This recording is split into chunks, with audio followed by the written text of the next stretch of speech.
Empower is here to help answer your financial questions and empower what's next. Because if you're like most people, you've probably had your fair share of stressors. Like, will you be able to afford a third kid? Will you be able to do everything you want during retirement? And what if you outlive your savings? Join 18 million Americans and take control of your financial future. Start today at empower.com. The debate continues in response to Alberta Premier Danielle Smith's recently announced changes to policies and procedures around gender surgeries for minors under the age of 18. The Premier has issued announcements the other week that in Alberta, kids under the age of 16 will no longer be eligible to receive puberty blockers or cross-sex hormones, while sex change surgeries will be limited to those 18 and older. And also when it comes to school policies, children, if they are under 16, cannot be referred to by a different name or gender than previously without the parents' permission. And then if they're 16 to 18, they can make the choice to change how they're known, but the parents have to be notified. And this has set off debate all across the country and all across the political spectrum. Some questions as to whether or not in Ontario, Doug Ford will do the same, and a news story indicating that he is not thinking of replicating what Danielle Smith is doing. And again, mixed opinions there in response. One strong opinion, an expert opinion coming to us from a guest column in the Calgary Herald by Dr. Roy Eappen, who is a practicing endocrinologist in Quebec and a senior fellow at the Aristotle Foundation for Public Policy.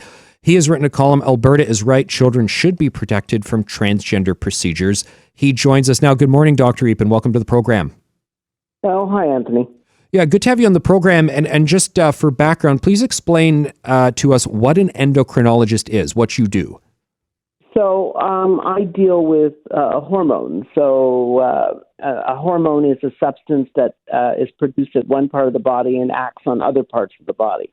So it's like a chemical that from your body that acts on other parts of the body, and that has a lot to do with puberty, has a lot to do with diabetes, thyroid disease, all kinds of stuff like that. So you have some clinical practice related to this issue here that people are discussing, yes, from an activist perspective, political perspective, but you want to discuss it from a medical perspective. In your column, you write that in Alberta, science and common sense still reign. You support these proposals that Danielle Smith has brought in. Tell us why. So I've been concerned about this for a couple of years, and I also work with a group in the U.S. called Do No Harm, and I've written a couple of pieces in the Wall Street Journal. And my concern is that if you look at children with gender dysphoria and these kind of issues, 80% of them will probably get better by just going into puberty and with the appropriate support, without doing surgery, without giving them hormones, without giving them puberty blockers. And many of the European countries are now having second thoughts about this. So Sweden and the United Kingdom, among others, have done systematic reviews of the literature and have found very little evidence saying that this is actually helpful to these children. The other issue is in some studies, up to 2/3 of these kids turn out to be gay. So to me, that this is what is actual conversion therapy. So I think what we need to do is let kids find their way, and once they reach maturity, if that's what they want to do, these surgeries or other medical treatments, that as long as they have informed consent, let them do it. But I don't think that kids of that age can consent to be infertile and consent to not ever having an orgasm. And that's some of the side effects of some of these treatments if you give them at an early age. So you write in this guest column that a growing number of countries have already banned or severely restricted children's access to these sort of medical interventions. England, Sweden, Finland, Norway, Belgium, France, Ireland, and Italy are all, I guess, moving in that direction. So in some sense, Alberta is just going in alignment with this new trend that we have seen.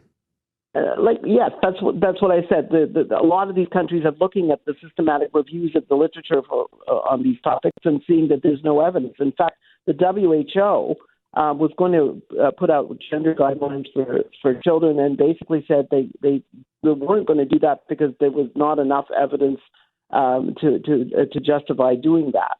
So I think that we have to look at the scientific literature and see what's best for children. Yeah, do you see that the literature will change, evolve, will get more sort of evidence behind it? Because that's kind of where we're at now. If we've got the WHO, as you write in your column, saying the evidence base is limited and variable regarding the longer-term outcomes, we want to see what those longer-term outcomes are. I understand that's why the National Health Service in the UK said pause, time out. They wanted to just investigate the matter more. So I think that's one of the other things that we need to do. I think we really need to study what we're doing, and if we're going to give these kind of interventions, we have to do it in a research oriented way, which is what the UK said, that they would discourage use of the surgery and the cross-sex hormones and puberty blockers. But if they are used, they should be done in a scientific setting to follow and see what happens to the children that have these treatments. So, I also think that we should probably have registries of children with gender dysphoria to see what does happen to them.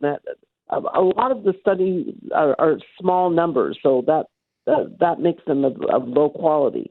So we need to study this much more, and we need to make sure that there's benefit before we give things that can cause harm.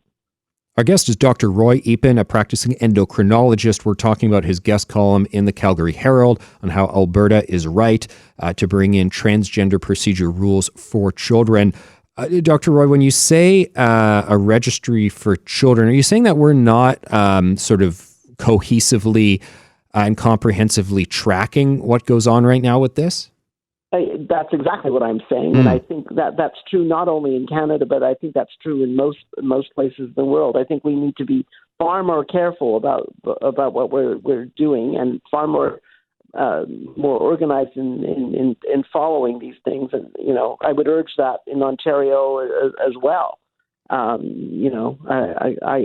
think that the Ontario government should look at what Danielle Smith has done and look at it very long and hard, because I think they should follow suit. And Dr. Roy, you bring up an interesting point from the sort of gay rights perspective angle. There are some people who say that what's being done right now by Danielle Smith is homophobic, is against gay rights. But then there are other people in the LGBT community. The National Post featured a column by Alan Stratton, who's been a long-time left-wing gay activist, saying that he is actually concerned, based on some of the points that you bring up there, in terms of these procedures are not respectful of what the coming-of-age process is like for gay men. Absolutely. I mean, as I said, and I wrote in my Wall Street Journal piece as well, that this could be considered a form of gay conversion therapy. Let children mature and grow into who they are going to be before altering them in ways that will have lifelong consequences. I have met some of these kids who've detransitioned, the ones that have found that they've made a mistake and have gone back, and many of them have had a lot of trouble, and we have to consider that as well. And I'm not the only one. And Premier Smith has spoken to many people in both trans people and gay people, and I think she has been very measured in her response and trying to do the best she can for the citizens of Alberta. Yeah, I do find all this headlines about her engaging in like hate and so forth. I mean, that's clearly just not accurate at all. She's clearly concerned about this issue. It's nonsense. It's nonsense. I mean, I actually know Premier Smith a little bit, and I know her to be quite caring on these issues. And I think if you heard her speech, she was very respectful, and I think she's trying to do the best for children. And I think that's what we all should do. I don't think anyone wants to harm children. I think we all want what's best for children, and I think we have different ideas about it. But I think the science is telling us that we should not be doing this until these kids reach an age where they themselves can make the decision, because it's a lifelong decision they're going to be making. It's not, a lot of these things are a lot less reversible than what people think. No, absolutely. Dr. Roy, before we go, where do you see this headed? Because it does seem like more jurisdictions. I mean, this is a relatively new phenomenon in terms of these sort of procedures being brought about, at least more widespread. And it seems like there will be further restrictions as we just learn more about it. It does seem the trend is going in the Alberta direction.